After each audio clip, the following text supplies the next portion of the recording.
Hey guys, and welcome to another video from Chris's Footy Kicks.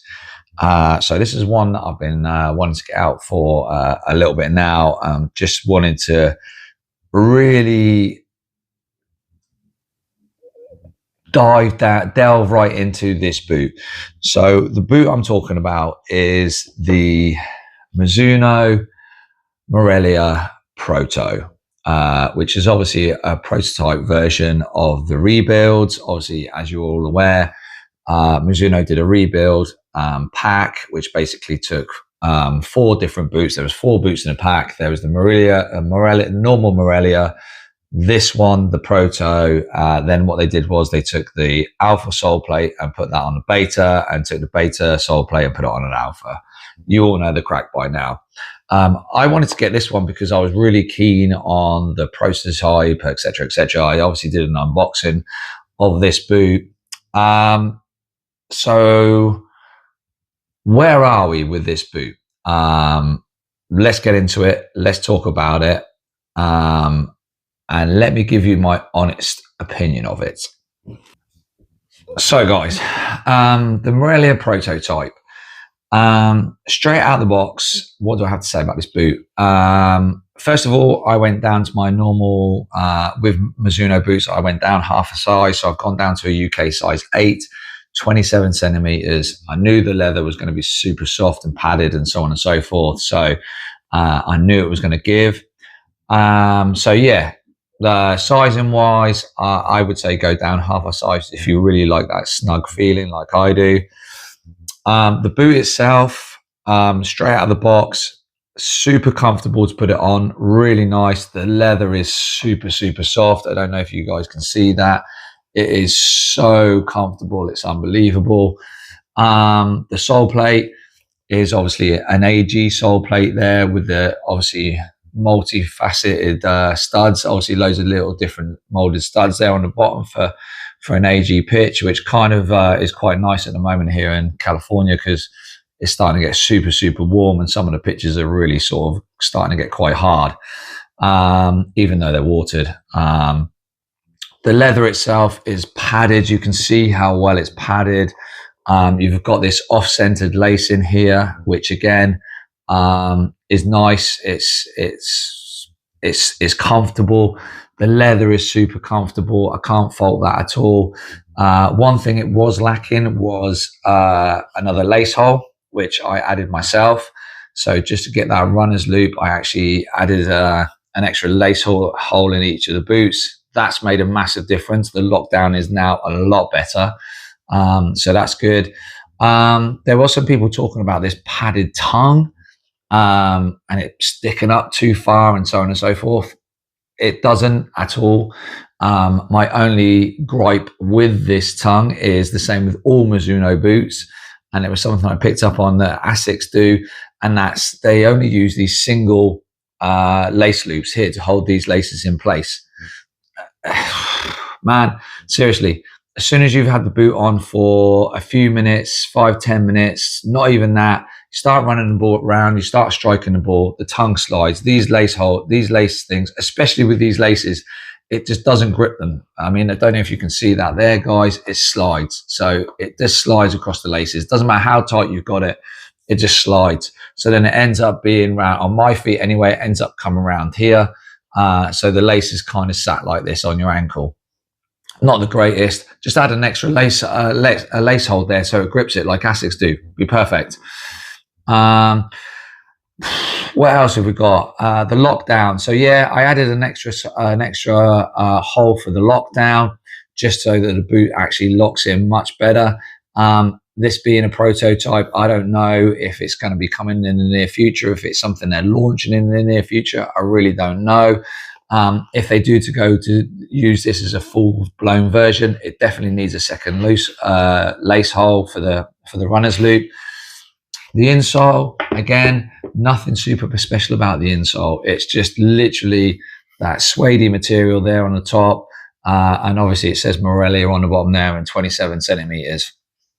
Again, it's nothing super special. The build quality, okay, so this being a prototype, One thing that I did notice with this boot is that after a couple of wears, some of the stitching here started to kind of just like pop. Nothing major. It's not anything majorly bad. You can't see it. And basically, I just do what I normally do with when that sort of thing starts to happen on some of my leather boots, is I just get a lighter and just literally burn the end of the stitch in there, and it basically stops it from fraying anymore. Top tip, if that happens to anyone, I've been doing that for absolutely years. And since then, nothing else has happened. It's been perfect. It's been really good. The laces, I don't even want to talk about the laces, to be honest with you. They're horrendous, as all Mizuno laces are. Apart from their super, super decent zero glide ones, which obviously they don't put into any of their boots.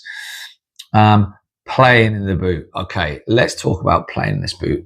They are super, super comfortable. I cannot fault them at all whatsoever. I thought I was going to have a little bit of maybe difficulty with the AG sole plate and it not being that great and responsive. It's good. It's very responsive. It does a solid job. Can't fault it at all. The leather around here is super comfortable. It's a really, really nice, comfortable boot to wear. As I said, there's nothing that I can't say about it. I thoroughly enjoy putting it on. This glossy sort of thing at the back here, nothing super special about that. It doesn't really do anything. As I said, the heel it's comfortable without that extra lace hole that I put in there. Yeah, the lockdown wasn't the greatest. Once I added that, it was perfect. So that kind of brings me on to, where is this boot? What is this? Who is this boot for? Why is this boot here? And who is this boot for? So that is a question that maybe you guys can answer in the comments, because for me, it's a great boot. It's expensive, like all Mizunos are. I don't see who it's for. I don't know where they're going with this. Obviously, there might be other people out there in the know that, deal with Mizuno or have an insight into what they're doing. But for me, this boot is kind of a non-entity. It's there for their sake. It's lovely. It's super comfortable. But I don't know who it's marketed at. I don't know who's going to buy it. If you're an old school dude like me and you want a super comfortable leather football boot and you're not into all this high-tech malarkey and, plasticky finishing boots and knit this and knit that and so on and so forth. Don't get me wrong. I do like some of those boots. For sure I do. But traditionally, I'm more of a leather type of guy. This is the boot for you, 100%. But if you're of the younger generation and you're into your bright colors and your F50s and your Mercs and all that sort of stuff, this is not going to be a boot for that person. It's really not, even though the touch is great. The leather's super soft. I don't get it. I don't get who it's for. I don't know if it was supposed to be for anyone. I don't know if there's something more to come from this going forward. Obviously, we all know that the Morelia has its 40th anniversary coming up very soon. Maybe this was kind of a precursor to something they're going to release. I don't know. Could it do with an FG sole plate? Most definitely. The AG sole plate is great, but for example, back in the UK at this time of year, or even coming into coming out of this time of year, the ground is still going to be super soft. An AG plate is not going to work at all in the UK. It will do in, say, a month or two's time.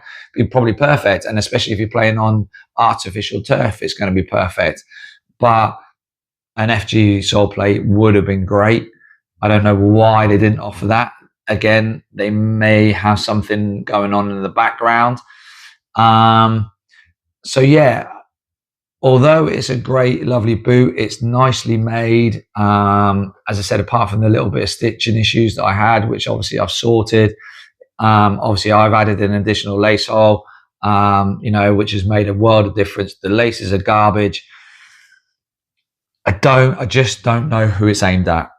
I just don't know who it's aimed at. But if you want a pair and you can't get them and you're just a traditional old school guy, perfect boot, absolutely perfect for you, 100%, especially if you play on turf or on any really sort of like hard ground, it's going to be a great boot. If you're kind of a younger person and you want a leather boot, there's cheaper leather boots out there that probably do as good a job, although you're not going to get that Mizuno made in Japan quality, but you would probably spend a lot less and get just the same kind of feeling. And you could also obviously get an SG or an FG in those particular boots. So yeah, final take on the Mizuno Morelia Proto. It's a great boot if you want a leather boot, but you can probably get a cheaper leather boot which is just as good. The sole plate, although it will suit some people, will definitely not suit others. As I said, I wouldn't be picking this boot up if I was in the UK because that sole plate is just not going to work for me at all. As I said, it works here in California at the moment because of the weather and the pitches. Build quality, usual Mizuno build quality, absolutely superb. As I said, the only thing I had was a little bit of the stitching was starting to come, just kind of popped here along the bottom. But again, now I've just burnt the ends of that and that's not going anywhere. As I said, I've been doing that for years on leather boots when it happens. And it sorts a problem straight away. Laces, terrible. If you're going to get these boots or anything along these boots, go and buy the Zero Glide boot laces because they're a million times better. The tongue, yes, it's padded. Did it cause me an issue? No. The only thing that annoyed me was the fact that it slides round. And that's pretty much it, guys. Other than that, I don't really have a lot more else to say about the boot. It's a nice boot, but I just don't get it unless something is coming in the future from it. That's the only possible way that I could think that I would recommend this boot to somebody or to people out there. Definitely if you play on turf and you want a nice turf leather boot, it's definitely worth it, 100%. If you play on a softer ground pitch or you're a younger guy, probably go with something different. There's much more. There's obviously other options out there. Yeah, okay, the leather may not be as super premium and you're not going to get that Mizuno made in Japan quality, but you're going to save yourself a good chunk of money. Other than that, that's it, guys. If you've got any questions, fire them in the comments below. Please follow, please subscribe. This weekend I've got literally 2 games, so I've got 2 pairs of boots that I want to get into this weekend. One being the F50s, which have just released, which is obviously I've done a video on that and unboxing. So that's definitely coming. And I've also got the TLSS Goat Tactician to have on feet as well this weekend. So yeah, that's it from me, guys. I hope you enjoyed the video. Please subscribe, please smash a like. We're slowly creeping towards that 500. It'd be awesome to get there. And I hope everyone stays tuned for my live that I'm doing in about 35 minutes time. I'm looking to sell some of these boots. Most of them come with boxes, unless they're the older retro kind of ones, but most of them have boxes. And yeah, I'll be open to offers on some of the boots. Some of them I don't want to get rid of. But yeah, there definitely are some boots there to be sold. Thanks for watching, guys, and I'll catch you soon. Thanks.